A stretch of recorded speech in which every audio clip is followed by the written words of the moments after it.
लेकिन जैसे मैंने आंखें बंद की वैसे मुझे लगा कि कमरे में कोई खड़ा है। लेकिन जब मैंने बत्ती जलाने की कोशिश की तब स्विच काम नहीं कर रहा था। तभी मुझे बाथरूम से कुछ आवाज आने लगी, जैसे किसी ने नल खुला छोड़ दिया हो। पर जब मैंने बाथरूम पहुंचकर वहां का लाइट जलाया तब पानी का नल बंद था। दोस्तों, आज की भौतिक घटना के एपिसोड को हम अरिबिंदु जी के पॉइंट ऑफ व्यू से सुनेंगे, जिनके साथ ये घटना वास्तव में घटा था। लेकिन दोस्तों, इससे पहले कि हम इस वीडियो में आगे बढ़ें, आप प्लीज इस चैनल को सब्सक्राइब करके इसे अपने दोस्तों के साथ शेयर जरूर करना, क्योंकि हम ऐसे वीडियोस हर शाम 6 बजे आपके लिए लाते रहते हैं।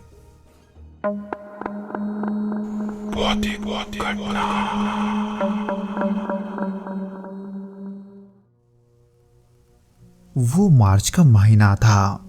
तब हल्की हल्की गर्मी शुरू हो चुकी थी। मैं वहां पार्क स्ट्रीट के पास एक क्लाइंट मीटिंग के लिए गया हुआ था। मीटिंग थोड़ी जल्दी खत्म हो गई। तब यही शाम के करीब 4 बज रहे थे, पर मुझे घर लौटने की कोई जल्दी नहीं थी। इसलिए मैंने सोचा क्यों ना आसपास के इलाके में थोड़ा घूम लिया जाए, जिसका ये भी कारण था क्योंकि मेरे घर लौटने का जो ट्रेन था वो असल में उसके अगले दिन दोपहर के 12 बजे का था। इसलिए वहां थोड़ा घूमने के बाद मैं पार्क स्ट्रीट के पास ही एक होटल पर रुक गया, जो बाहर से दिखने में ठीक ठाक ही था। जब मैं उस होटल के रिसेप्शन पर पहुंचा तो मुझे वहां एक बुजुर्ग व्यक्ति बैठे हुए मिले। उन्होंने मुझे हल्की मुस्कान के साथ कमरे की चाबी दी। मेरा कमरा नंबर 27 था, जहां जाने के लिए कॉरिडोर को पार करना होता था। पर होटल का वो कॉरिडोर थोड़ा लंबा और थोड़ा अजीब सा था।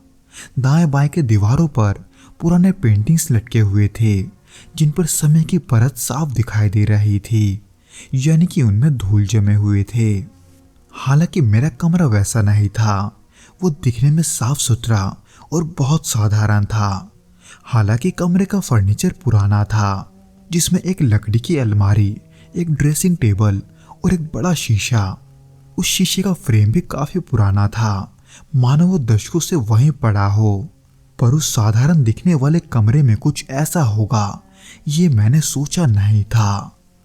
उस कमरे में रुके हुए मुझे करीब 15 मिनट ही हुए थे कि तभी मुझे उसमें एक अजीब सी ठंडक महसूस हुई, ऐसे मानो एसी चालू हो।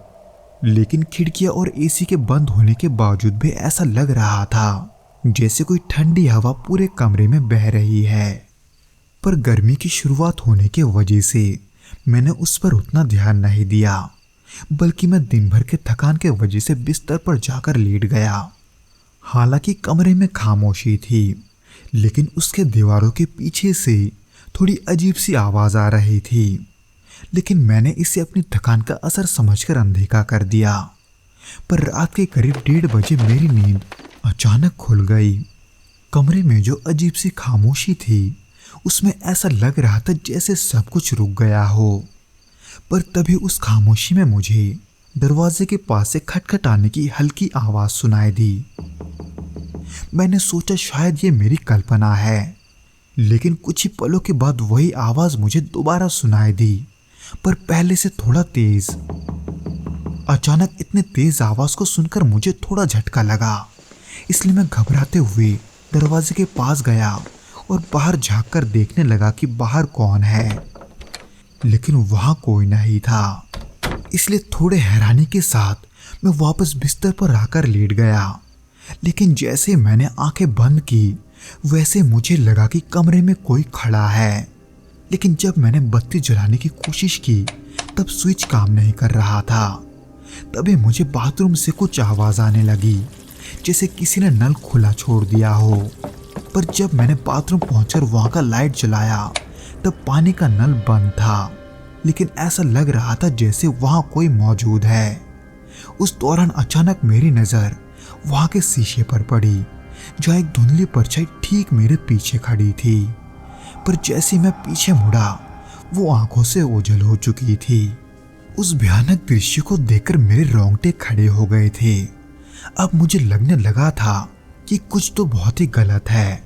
इसलिए मैं कमरे से बाहर भागने की तैयारी करने लगा।